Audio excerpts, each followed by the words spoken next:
Hi there, everyone. This is Denise, and this is the first of my talks, coaching talks on on video. So, welcome to the immersion program. Okay, so the first one we're looking at is why are plants so powerful, and why did no one tell us this sooner?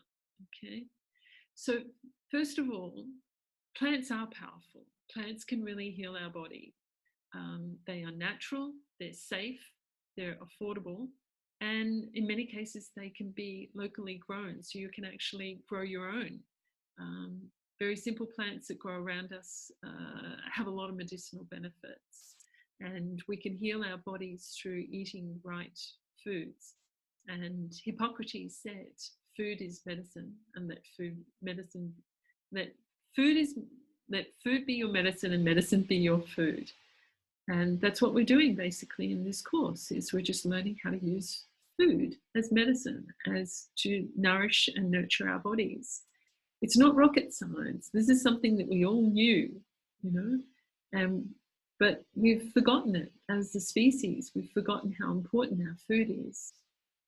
And most people come into these programs wanting to lose weight or get healthier, to solve certain types of health issues, that don't really know how. And why don't they know how? Is because we don't teach this anymore. Sure, we've had home economic classes, we have biology classes, and we have science classes, but we don't actually have how to eat, how to be a healthy human being classes. It just doesn't seem to appear in our curriculums. And that's very sad, because it's one of the reasons why so many people are sick. And just look at yourself, just think of yourself and think of some issue that you have with your health.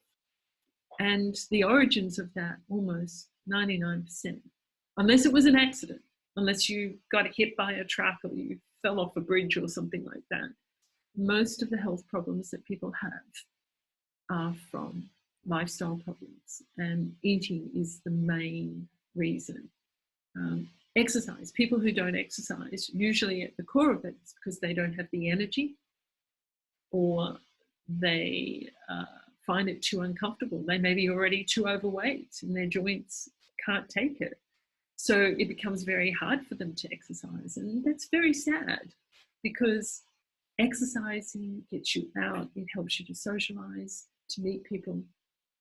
And I have seen far too many people live very limited lives because they haven't been able to achieve the health that they want to achieve. Okay, so I will make a confession.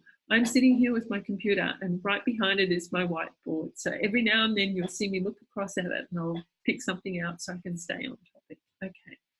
So the second thing that I want to talk about is, how did we end up in this mess? Okay.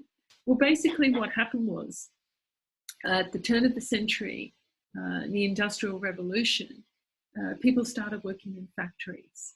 And as a result of that, they got disconnected from the land. People were not growing their own food. They were not close to people who were growing their food. So they started to shift food from the countryside into the cities to feed the workers in the factories.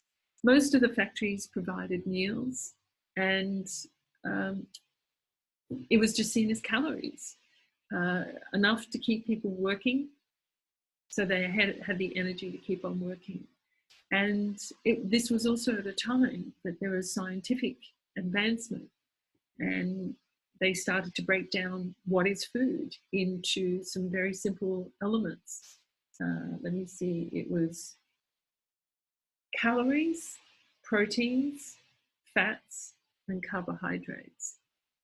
And we'll talk about that shortly. But most of the time when it came to the workers, it was just giving them enough calories. And so people started to think along those lines, that food equals energy, or it equals fuel more than anything else, just so that people could keep on working. As a result of that, we've started to have poor quality food, and people have started to eat less and less quality food, and that has led to an increase in healthcare. So, for example, 15 years ago, shifting my computer so I can see the screen better. 50 years ago, 22% of our income was spent on food and only 5% on healthcare. Now, 9% is spent on food and 18% is spent on healthcare. And in some cases, people spend a lot more as they get older. So in your youth, if you did not eat particularly well and you think you got away with it, bad news is you didn't, because they have found atherosclerosis in children as young as 7 and 8 years of age. So it starts when you're very young, but it may not show signs until you're older. Most people, it tends to show around about the age of about 45, although it's very sad it's starting to show its signs in people younger in their 30s.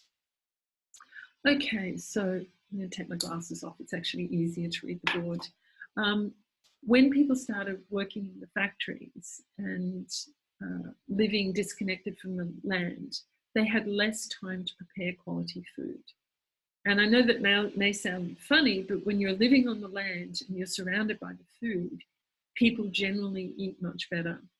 In China, it was very much the case as well, because people could get it fresh, and fresh fruit and vegetables, fresh grains that were grown very since about the 50s.